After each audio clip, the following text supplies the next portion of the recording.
예. 처음 했을 때보다 두 번째 할 때가 훨 낫지요. 예. 그만큼 부르면 부를수록 더 나아지는 것이 바로 음악입니다. 매주 수고하고 연습해서 올라오는 거 감사하고 또 하나님의 기름 부음있는 찬양대가 될 수 있기를 소원합니다. 날씨가 더워졌어요. 더워지다 보면 이게 본당에 지금 오늘 아마 냉각 시설이 좀 문제가 있어서 아마 지금 냉방이 안 되는 걸로 알고 있는데, 덥다 보면 이 관현악 악기들이 조율이 풀어져요. 온도의 그 1도에 올라가면서 그 피치가 조금씩 떨어지거든요. 풀어지면서. 그런 것처럼 정확하게 노래를 하기 전에는 악기가 튜닝이 잘 돼야 됩니다.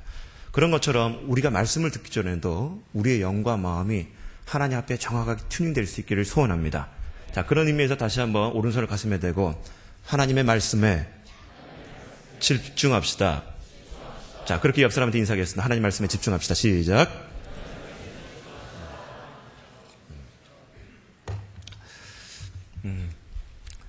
다시 한번 우리 같이 따라했으면 좋겠는데요. 신앙생활 제대로 하는 청년부 되기 바랍니다. 시작.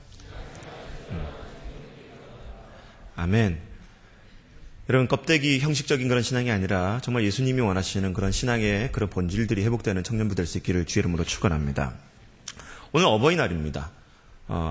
어버이 주일이죠. 어버이날이 며칠 전이었고, 어버이 주일에 제 스마트폰에 문자가 찍혔습니다. 하나은행 60691-땡땡땡 해가지고 40만 원 입금.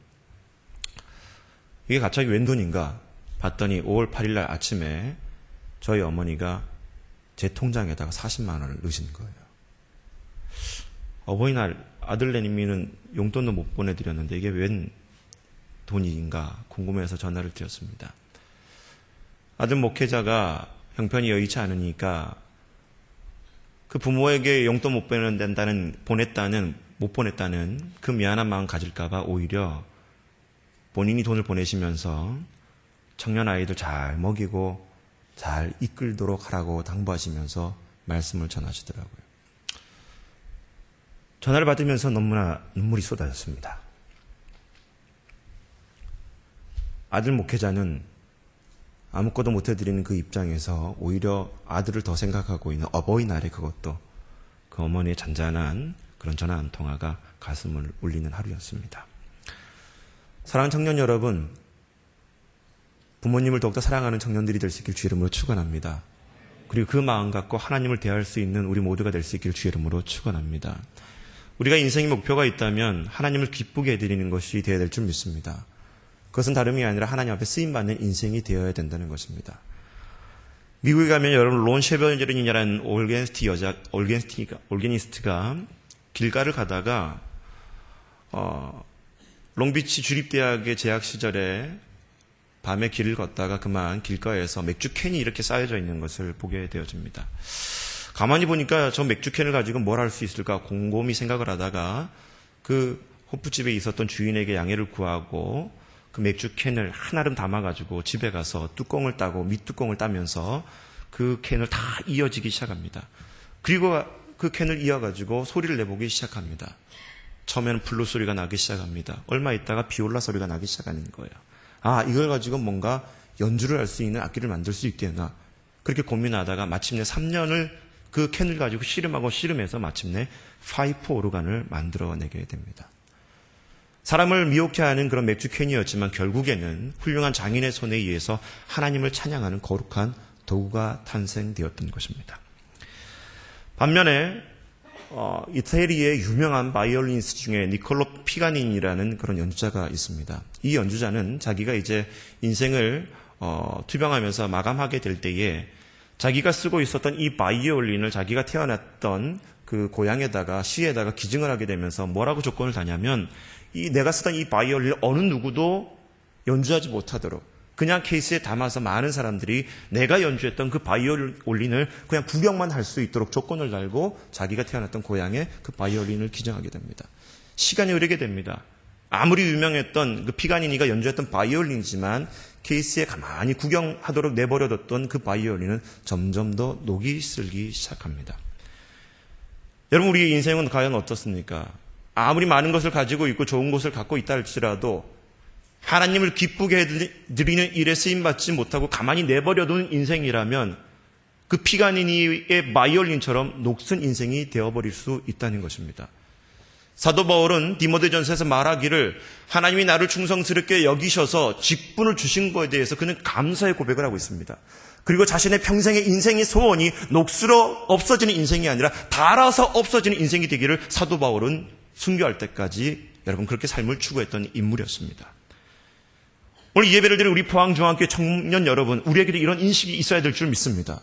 재능과 물질, 그 시간이 있음에도 불구하고 그것을 하나님 앞에 드리지 못하고 쓰임받지 못함으로 내어드리지 못함으로 말미암아 녹슬어가는 인생이 아니라 닳아서 없어지는 하나님 앞에 사용되어지는 그런 귀한 삶이 될 수 있기를 주의 이름으로 축복합니다. 여러분 인생을 살면서 최대의 저주가 뭐라고 생각하십니까? 그것은 다름이 아니라 내 인생은 너는 나에게 더 이상 필요 없어.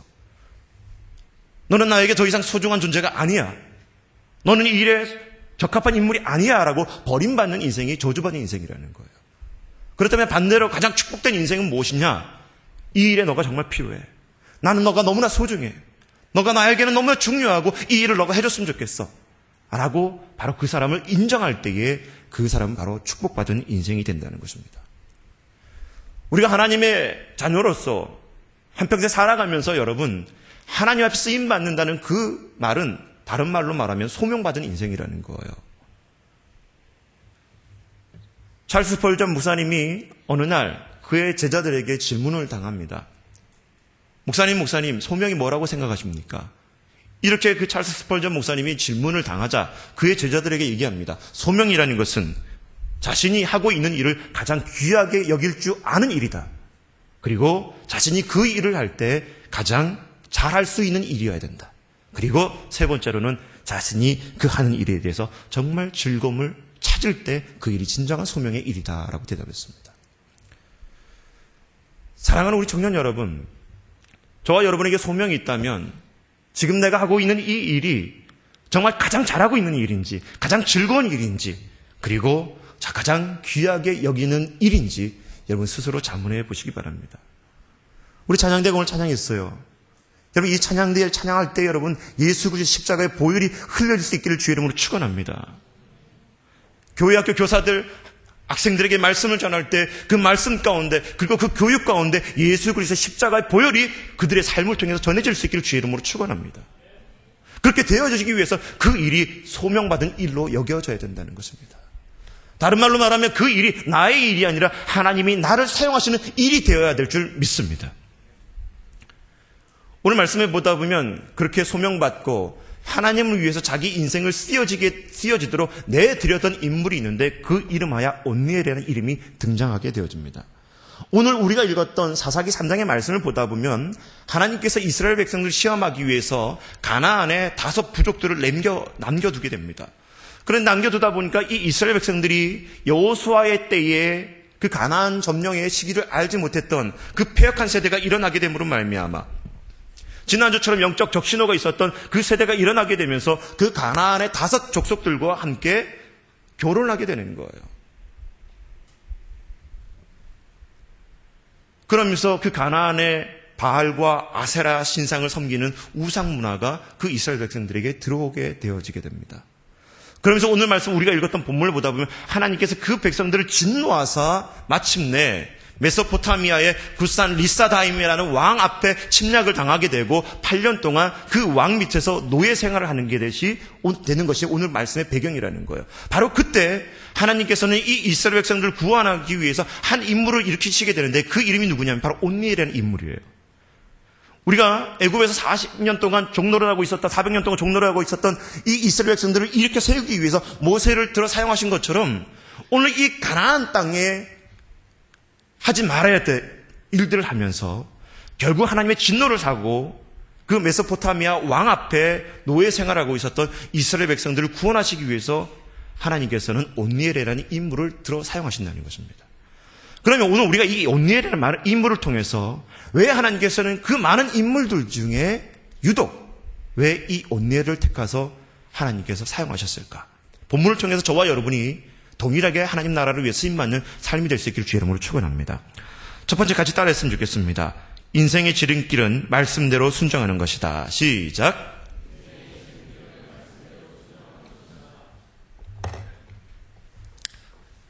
미국에 가면 조슈아 벨이라는 유명한 바이올리니스트가 있습니다. 이 연주자가 어느 날 자신의 이 훌륭한 연주를 세상 많은 사람들이 과연 얼마나 알아들을 수 있을까 실험하기 위해서 워싱턴 DC의 시내 한 거리에서 1713년에 제조된 아주 귀한 바이올린 들고 길거리에 가서 자기가 가장 잘하는 레파토리의 그 연주곡들을 6곡을 연주를 하기 시작했어요. 수많은 사람이 지나갑니다. 조슈아 벨이라는 인물은 대부분 미국 사회에서 알고 있었던 인물이에요. 근데 그 연주하고 있는 인물이 그 사람인지를 모르고 있었던 거죠. 근데 지나가면서 그 연주를 듣고서 어느 누구도 쳐다보지 않는 거예요. 수십 명이 지나갑니다. 간혹 연주하고 있었던 그 모습을 보다가 어린아이가 엄마 저기 좀 봐 이렇게 얘기하는 아이는 있어도 어느 누구도 그 조슈아 벨의 연주에 대해서 감동을 느끼거나 발걸음을 멈추고 구경하는 인물이 없었던 거예요. 한참 연주하다 보니까 어느 한 여인이 너무나 불쌍했는지 그 조슈아 벨 앞에 $20를 놓고 가는 사람이 있었어도 어느 누구도 발걸음 멈추고 그의 연주를 구경하는 사람이 없었다는 거예요. 조슈아 벨이 커다란 상심을 하게 됩니다. 내 이름만 알려졌을 뿐이지 이 연주 소리를 듣지 못하는 그 미국 시민들의 모습을 보면서 안타까워하는 거예요. 여러분, 우리가 말씀을 보다 보면은 마태복음 11장 16절에서 17절 방송실 준비됐나요? 한번 같이 읽었으면 좋겠는데 같이 읽겠습니다. 시작. 이 세대를 무엇으로 비유할까?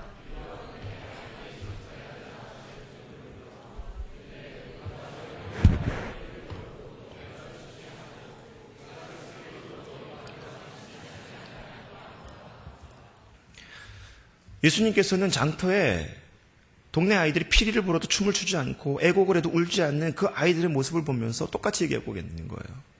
예수님은 오늘도 우리의 삶 가운데 주님의 음성으로 연주하고 계십니다.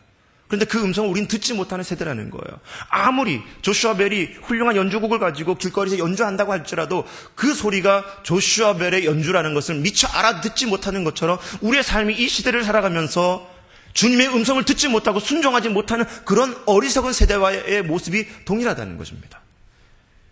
여러분, 우리가 신앙생활하면서 정말 하나님 앞에 쓰임받기 위해서는 순종해야 될 줄 믿습니다. 우리가 하나님의 도구가 되기 위해서는 정말 갖춰야 될 덕목이 있는데 그것은 다름이 아니라 여러분 순종이라는 거예요. 그래서 오늘 우리가 읽었던 이 본문의 말씀을 보다 보면 이 온니엘이 왜 하나님 앞에 쓰임받을 수 있느냐, 그의 순종의 코드를 알 수가 있다는 겁니다. 여러분, 말씀을 우리가 읽었던 본문 중에 사사기 3장 9절 말씀 같이 한번 찾아서 읽겠습니다. 3장 9절입니다. 시작. 이스라엘 자손이 여호와께 부르짖음에 여호와께서 그들을 위하여 한 구원자를 세워 구원하게 하시니 그는 곧 갈렙의 아우 그나스의 아들 온니엘이라. 여러분, 보통의 성경을 보다 보면 누구의 아들 누구 이렇게 표현되어 있습니다. 그런데 오늘 말씀을 보다 보면 누구의 아우 그나스의 아들 갈렙이라고 이렇게 온니엘이라고 표현되어 있는 거예요. 갈렙의 아우 그나스의 아들 온니엘. 근데 여러분, 갈렙이라는 인물이 누구였을까요? 신명기 1장 36절을 보다 보면은 오직 여분의 아들 갈렙은 온전히 여호와를 순종하였은즉 그는 그것을 볼 것이요 그가 밟은 땅을 내가 그와 그의 자손에게 주리라 하시고.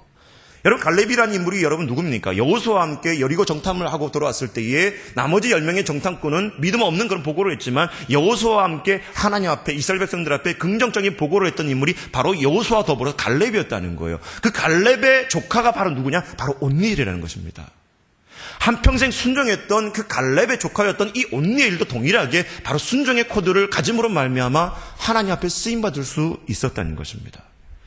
여러분, 만약에 여러분이 사람을 고용해서 쓴다면 과연 어떤 사람을 쓸 수 있을까요?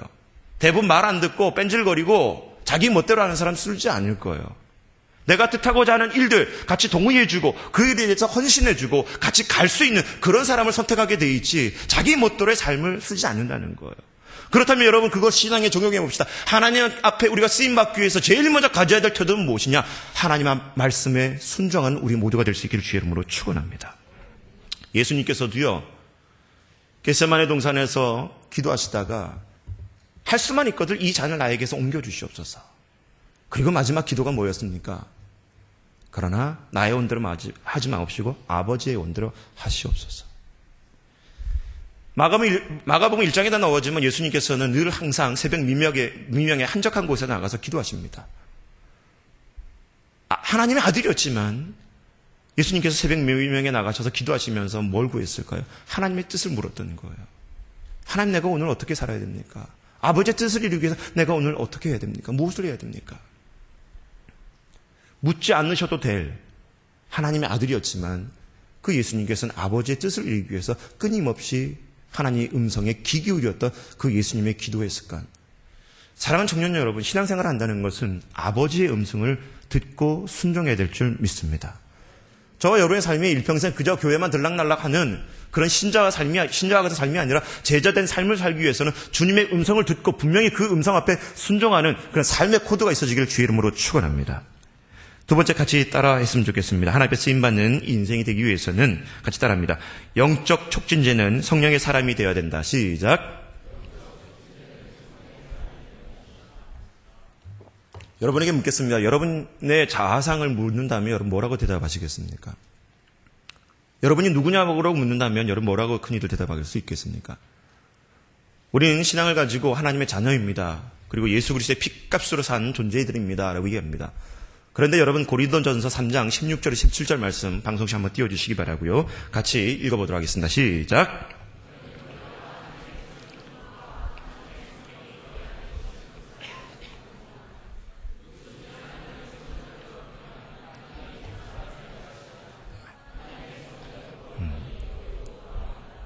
아멘.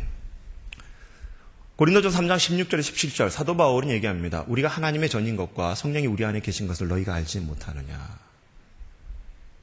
여러분, 예수 그리스도를 주로 인정하는 모든 이들에게 성령이 그 안에 존재하는 줄 믿습니다. 그렇다면 지금 저와 여러분이 성령을 모시고 살아가고 있는 하나님의 전이라는 거예요. 제가 예전에 서울에 있을 때에 한번 택시를 탔는데 별로 이렇게 밖에서 봤을 때는 좋아 보이지 않았던 택시였습니다. 근데 택시를 딱 문을 여는 순간 택시에서 너무나 향기가 좋은 냄새가 코에 퍼지기 시작하는 거예요. 문을 닫고 탔습니다. 택시에 일반 카시트 매트가 깔린 게 아니라 바닥에는 양탄자가 깔려 있는 거예요. 그리고 방석도 최고의 쿠션이 있는 방석을 놓고, 그리고 뒷자리에 보면 가운데다가 화분을 놓고, 그리고 그 뒷자리 앞에 있는 그 운전석 뒤에 있는 그 정면에는 유명한 화가들의 그림을 차에다가 걸어 놓은 거예요. 의아했습니다. 그냥 일반 개인 택시도 아니고 그냥 회사 택시예요. 택시가 너무나 깨끗하고 너무나 참 냄새도 좋고 해서 기사분한테 물어봤습니다. 아니, 택시가 새롭고 너무나 깨끗하고 한데 어떻게 하시는 거냐 물어봤더니 그 기사분이 하는 말이 뭐냐면 본인이 택시 운전을 하기 전에는 세차장에 세차하는 직원이었다는 거예요. 매일같이 자기네 세차장 옆에 택시 회사가 있는데 택시 기사들이 운행을 하고 나서 회사에 차를 반납하기 전에 본인이 있는 그 세차장에 와서 세차를 하게 되는데 보통 운전기사들이 택시를 끌고 오게 되면 그 택시가 쓰레기장 같은 그런 모습으로 들어온다는 거예요. 실내는 담배꽁초, 쓰레기, 그리고 흙투성이, 먼지가루가 가득한 그런 모습으로 택시 운전사들이 몰고 들어와서 세차를 한다는 거예요. 그때 그 모습을 보고서 이 운전했던 그 세차했던 분이 마음을 먹기를 운전기사하고 택시기사분들이 조금만 회사하고 조금만 마음을 모으면 택시를 깨끗하게 쓸 수가 있고 그리고 택시를 타는 손님들이 즐거워할 수 있을 텐데 과연 이렇게 되는 이유가 뭘까? 한참 고민을 하다가 본인이 마침내 운전면허를 따게 되고 그리고 택시 회사에 취업을 하게 되고 택시를 이제 몰게 됩니다. 차를 배차받자마자 제일 먼저 세차장에 가서 그런 세차를 하고 그리고 그 차가 어떤 차든지 간에 그 안에 꾸밀 수 있는 최대의 것들을 가지고 양탄자를 깔고 청소를 하고 화분을 놓고 그림을 걸고 온갖 장식을 하면서 손님이 탔을 때 가장 그 택시가 안락하게 느껴지도록 그렇게 차를 몰았던 거예요. 마침내 그 택시 회사의 사장님이 그 모습을 보고서 그 직원에게는 아주 정해진 차 한 대를 배차하게 되어집니다. 그걸 보면서 많은 생각을 했어요. 여러분, 우리는 성령을 모신다고 고백하고 있지 않습니까? 성령이 내 안에 존재한다고 여러분이 시인하고 있지 않습니까?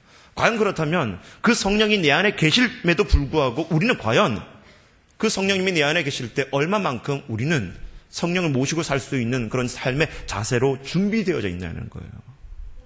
온갖 우리 안에 쓰레기와 세상의 것들로 가득 차면서 그 성령을 모시고 살려고 했을 때 여러분 그 성령이 괴롭지 않으시겠습니까? 우리는 성령을 모시고 정말 하나님 우선순위로 삶을 산다고 고백하고 있지만 성령님이 우리 안에 거주하시기에는 너무나 지저분한 모습으로 우리의 삶을 살아가고 있다면 여러분 이거 뭔가 잘못됐다는 거죠. 오늘 말씀에 보다 보면 여러분 사사기 3장 10절 말씀 한번 같이 읽어보도록 하겠습니다. 시작. 여호와의 신이 그에게 임하셨으므로 그가 이스라엘 사사가 되어 나가서 싸울 때에 여호와께서 메소포타미아 왕 구산 리사다임을 그 손에 붙이심에 온니엘의 손이 구산 리사다임을 이기내라. 3장 10절의 말씀을 보다 보면 이 온니엘이 구산 리사다임 왕을 이길 수 있었던 것은 비결은 뭐예요? 여호와의 신이 그에게 임하셨으므로. 오늘 예배드린 우리 포천 공동체 모두에게 여호와의 신 성령님께서 임하기를 간절히 축원합니다. 그렇다면 그렇게 임하실 수 있도록 우리의 영이 우리의 마음이 깨끗해야 된다는 거예요. 더러운 것도 치워버리자는 것입니다. 아직까지도 끊어야 될 것 끊지 못하고 버려야 될 것 버리지 못하고 아직까지도 그것을 품고서 성령님을 모시고 살아간다는 것은 모순이라는 것이지요. 사랑하는 청년 여러분, 여러분의 마음과 영이 개혁될 수 있기를 주의 이름으로 축원합니다. 하나님이 보셨을 때 원치 않는 것들이 있다면 오늘 이 예배 가운데 버리고 돌아갈 수 있는 은혜가 있기를 주의 이름으로 축원합니다. 여러분 보세요. 사사들, 오늘 첫 번째 사사였던 이 온니엘도 우리와 같이 연약한 존재였어요. 그럼에도 불구하고 하나님의 나라를 위해서 쓰임받을 수 있었던 이유는 무엇이냐? 바로 그가 성령의 사람이었기 때문에 가능했다는 것입니다. 예수님께서 여러분 제자들을 훈련시키고 나서 짝을 지어서 전도를 보내실 때도 마찬가지였습니다. 제자들은 가서 무엇을 말해야 될지 어떻게 다가야 될지 모르고 계셨을 때에 마가복음 10장 19절에서 20절 말씀을 보다 보면 이렇게 말씀하십니다. 어떻게 또는 무엇을 말할까 염려치 말라. 그때 무슨 말을 할 것을 주시리니 말하는 이는 너희가 아니라 너희 속에서 말씀하시는 자 곧 너희 아버지의 성령이시니라. 우리 모두가 성령의 사람이 될 수 있기를 주의 이름으로 축원합니다. 그렇게 되어질 때에 하나님 나라를 위해서 쓰임받을 수 있는 존재라는 거예요. 여러분 온니엘은 재주가 많은 사람이었습니다. 경험이 많은 사람이었습니다. 용맹한 사람이었습니다. 경험이 있었고 전쟁에서 훌륭한 수완이 있었던 사람이었습니다. 그런데 하나님께서 온니엘을 쓰신 이유는 그게 아니라는 거예요. 바로 그가 성령의 사람이었기 때문이었다는 것입니다. 세 번째 같이 따라했으면 좋겠습니다. 완주하는 신앙은 희생하는 신앙입니다. 시작. 여러분, 제가 고등학교 3학년 때에 교회에서 저희를 지도했던 교회학교 교사 선배님이 계십니다. 그때는 뭐든지 멋있어 보였고 존경스러워 보였어요. 그런데 한 20년가량이 지나고 고향교회에 방문해서 그 선생님의 안부를 물었더니 절에 다니신다는 거예요. 그렇게 고3 시절에, 저의 고3 시절에 신앙에 대해서 그렇게 열을 내고 정말 그렇게 불꽃 같은 말씀을 전했던 그 교사가 20년이 지나고 나서는 절에 다닌다는 겁니다. 많은 걸 생각했어요. 과연 20년 뒤에 우리 포항중앙교회 청년들은 어떤 모습으로 서 있을까? 여러분 신앙을 시작했다면 끝까지 달려가는 신앙이 될 수 있기를 주의 이름으로 축원합니다. 여러분 중도에 포기하면요, 여러분 시작한 것만큼도 인정받지 못한다는 거예요. 마라톤을 생각해 볼까요, 여러분? 마라톤은 여러분 100m 달리듯이 달리는 게 아니라는 거예요. 천천히 가더라도 완주하는 자가 인정받게 돼 있다는 것입니다. 신앙도 마찬가지라는 거예요. 얼마나 빨리 가느냐, 그것이 문제가 아니라 끝까지 달려가는 신앙이 되어야 될 줄 믿습니다. 그런데 여러분 성경을 보다 보면 이렇게 끝까지 달리는 신앙은 그냥 되어지는 게 아니에요. 희생하는 신앙이 되어야 된다는 것입니다. 여러분에게 묻겠습니다.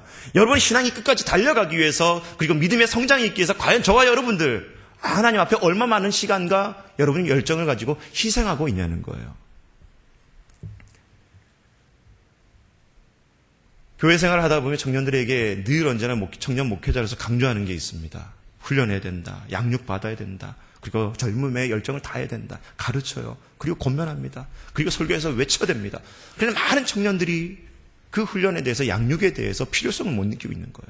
나는 이 정도면 됐는데, 나는 이 정도면 뭔가 그럴싸해 보이는데, 뭔가 신앙에 문제가 없어 보이고, 이 정도면 그냥 남들 봤을 때 괜찮은 모양의 신앙인데, 그러면서 안주하려고 하는 모습들이 너무나 많다는 것이죠. 우리 사랑하는 청년 여러분, 하나님을 위해서 희생할 수 있는 삶이 될 수 있기를 주의 이름으로 축원합니다. 토톨 우먼이라는 책을 썼던 여러분 모건 여사의 얘기를 알 거예요. 남편의 태도가 너무나 마음에 들지 않아요. 매일같이 술을 먹고 늦게 들어옵니다. 그리고 아내 일을 도와주지 않는 거예요. 가정에 대해서 전혀 신경 쓰지 않아요. 그리고 회사에 출근할 때도 술이 깨어지지 않아서 출근도 안 하고 직장에 잘리게 될 그런 위기에 처해져 있습니다. 그 남편을 바꾸기 위해서 잔소리를 하고 구박을 하고 다 이루고 아무리 애를 써봤지만 2년 동안 해봤자 아무것도 변하지 않더라는 거예요. 오히려 자신의 성격만 더 나빠지더라는 거예요. 고민하기 시작했습니다. 모건 여사가. 어떻게 하면 내 남편의 성격을 바꿀 수 있을까? 고민하다가 마침내 이 모건 여사가 깨달은 것은 남편을 다르게 대해야겠구나. 그동안은 그냥 남편은 그냥 뒤에서 보채고 짜증을 내고 그렇게 대했던 태도가 이제는 남편을 제일 먼저로 생각하는 모습으로 바뀌기 시작하는 거예요. 밤에 늦게 술이 채고 들어옵니다. 전에 같았으면 짜증을 내고 욕을 퍼붓던 모건 여사였지만 이제는 술이 채에 들어왔던 그 남편의 그 발을 씻기고 양말을 벗기고 발을 씻기고 침대에 눕혀서 옷을 다 벗기고 닦여주고 남편을 그렇게 대하는 거예요. 아침이 됩니다. 술이 깼을 때 남편이 가장 정성스럽게 준비된 아침을 들 수 있도록 먹을 수 있도록 준비를 하게 됩니다. 점심시간이 되면 남편에게 사랑의 안부 전화를 보내기 시작합니다. 그렇게 몇 달 했더니 이 남편이 그 모건 여사를 대하는 태도가 달라지더라는 거예요. 그래서 그 토탈 우먼의 책에 보다 보면 You first, me second이라는 그 단어가 나오게 되는 거예요. 당신이 먼저고 나는 두 번째입니다. 여러분, 우리가 하나님 앞에 대할 때도 마찬가지예요. 내가 먼저가 아니라 하나님이 먼저라고 내뱉을 때, 인정하게 될 때에 우리의 삶이 하나님 앞에 쓰임받게 될 줄 믿습니다. 오늘 말씀에 나와 있는 온니엘을 잘 보십시오. 온니엘은 갈렙의 여러분 조카였습니다. 이 갈렙은 유다 지파였기 때문에 그때 당시에 가나안 땅을 점령했을 때에 헤브론 지역을 여러분 분양받게 됩니다. 어떻게 보면 자신의 삼촌과 같이 그 헤브론 땅에 그냥 편하게 살 수 있는 인생이 온니엘의 삶이었어요. 말씀을 가만히 보다 보면 여호수아가 죽은 지 30년이 지났을 때 온니엘이 사사가 됩니다. 그런데 말씀을 보다 보면 여호수아가 80세 때 온니엘의 나이가 50세예요. 여호수아가 죽고 난 이후에 30년이 지났으니까 사사로 부름받았을 때가 여러분 80세라는 것입니다. 80세의 헤브론 땅에서 편하게 살 수 있었던 이 온니엘이 민족을 구원하기 위해서 그 사회를 개혁하기 위해서 사사로 등장했던 것은 자신의 모든 것들을 내려놓고 희생하는 삶이었기 때문에 오늘 3장 11절의 말씀에 나와 있는 것처럼 이 온니엘이 사사가 된 지 40년 동안 그 사회와 민족이 평안했다라고 기록되어 있는 거예요. 한 사람의 희생으로 말미암아. 여러분, 주님을 위해서 여러분 얼마만큼 희생하며 살아가고 있습니까? 하나님 앞에 사용되어지기 원하고 하나님 앞에 영광을 위해서 드려지기 원하는 삶이라고 하지만 내가 정말 하나님 앞에 희생하지 못하고 있는 삶이라면 여러분 그것은 모순이 된다는 것입니다. 저와 여러분의 삶이 하나님 나라를 위해서 하나님의 영광을 위해서 정말 아낌없이 희생하는 삶이 될 수 있기를 주의 이름으로 축원합니다. 말씀을 결론 짓고자 합니다. 여러분 젊은 시절 그리고 주님 오실 그날까지 우리의 인생이 그냥 녹슬어가는 인생으로 살기 원하십니까? 아니면 사도 바울의 고백처럼 내 인생이 달아져서 하나님 나라를 위해서 쓰임받는 인생이 되고 싶습니까? 그렇게 사용되어지기 원하는 사람이라면 말씀에 순종하십시오. 그리고 성령의 사람이 되십시오. 그리고 무엇보다도 여러분 희생하는 그런 삶이 될 수 있기를 주의 이름으로 축원합니다. 같이 기도하시겠습니다.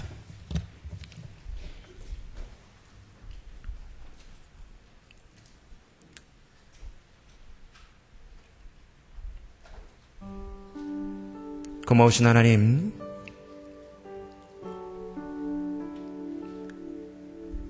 하나님을 더욱더 사랑하는 청년들 되기 원합니다.